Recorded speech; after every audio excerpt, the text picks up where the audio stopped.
this week. Yeah, just kidding. So this week is not a normal week that we do the podcast. So this is a special holiday episode with a cool paper and a Christmas message. Stay tuned. Welcome back to Whence Came You, a Masonic podcast featuring research papers and discussions related to Freemasonry. Here's your host, Brother Robert Johnson. Welcome back to the show. This is episode number 576. Right away, we want to thank our contributors, fellows, producers, and legacy partners. Thank you guys all so much for your continued support in bringing the WCY podcast to all people interested in the royal art. If you're curious on how you can help support Masonic education, which is kind of like education on how to be a better human, and why wouldn't you? Head on over to WCYpodcast.com and check out your different options. In the news, yes, I have a cold. It's pretty rad.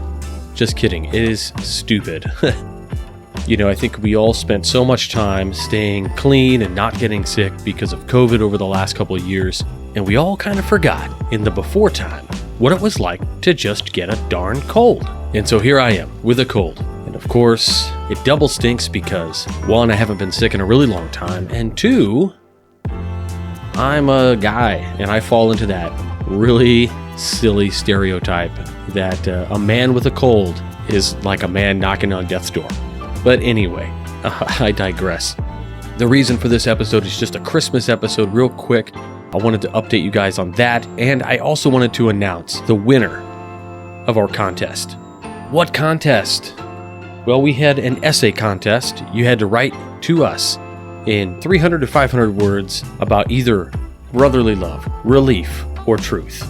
And the winner of that essay contest would take home a limited edition 3 Principal Tenets edition set from the Fraternal Review from the Southern California Lodge of Research.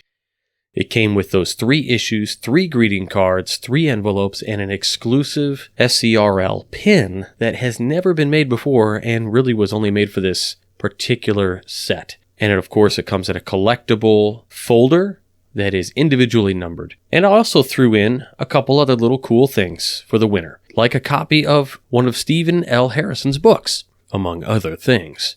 Well, we received a ton of entries. It was no small endeavor to read through them. I kind of made up my own little ad hoc scoring method, and I had the top 3 papers in my hand. And then I passed them on to my wife.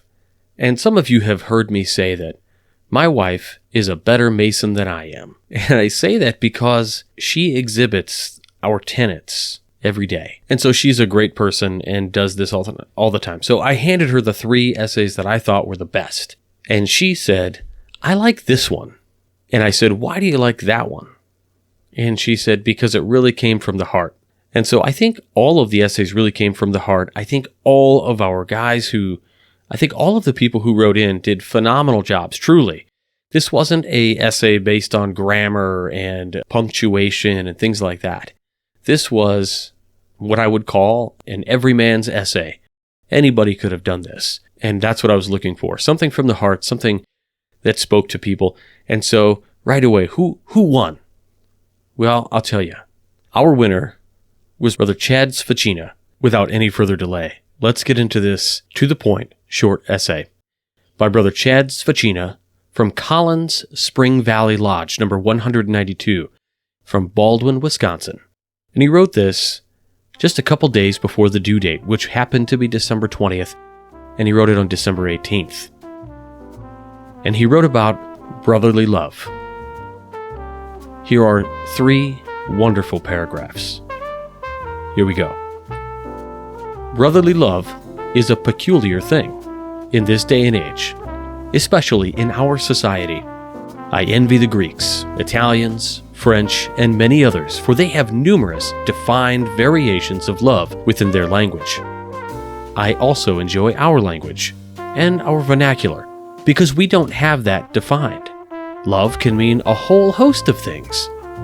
In the manner of brotherly love within our craft, it is wondrous. Brotherly love is the most enigmatic tenet of our organization. At times, it is the easiest, and at others, it is the most arduous. Some brothers challenge us, and there are brothers that champion us and effortlessly reciprocate brotherly love.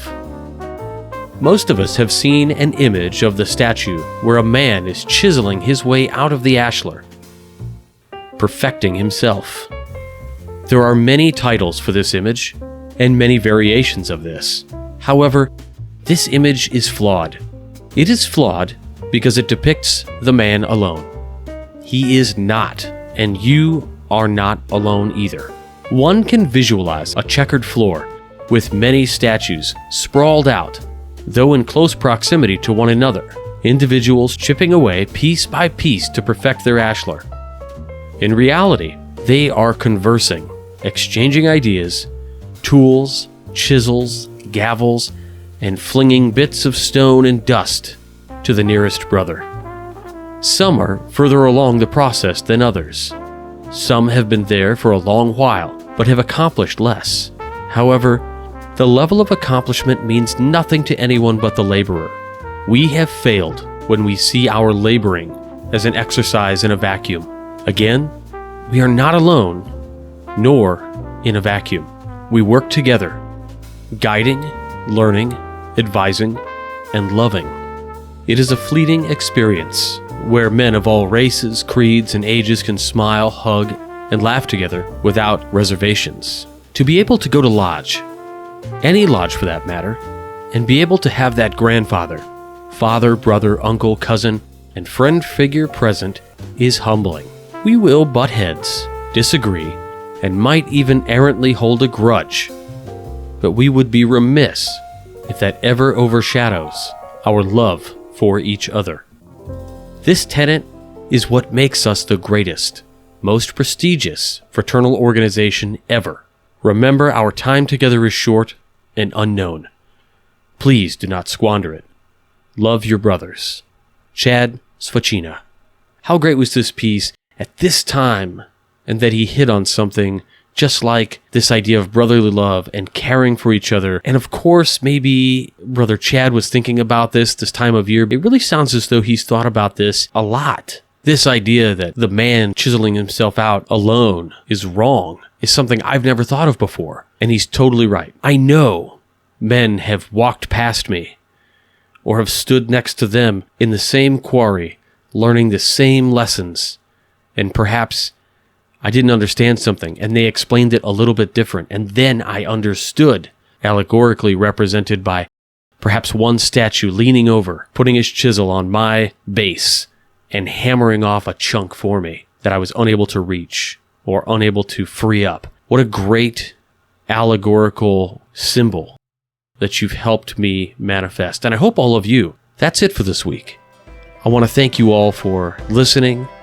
I want to thank Brother Chad for his excellent essay and letting us read it on the air. Brother Chad, we will have this out to you ASAP. This winter storm is having a terrible delay on shipping and all of that, but it is in the mail, so I want to thank you very much.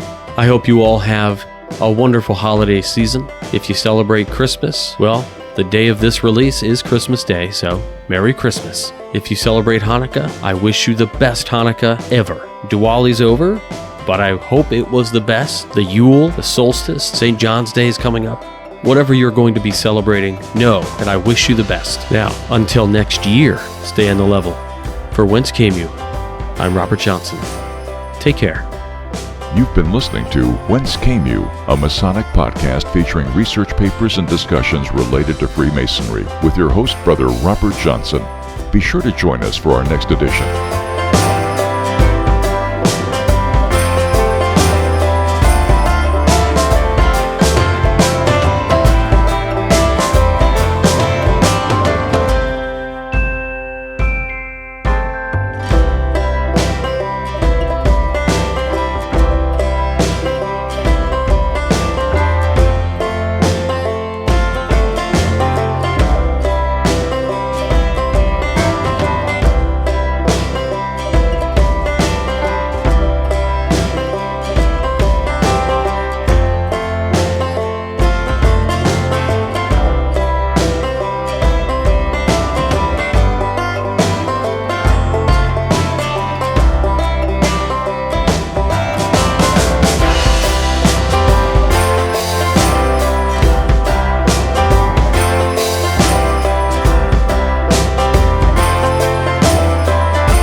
WCY Media.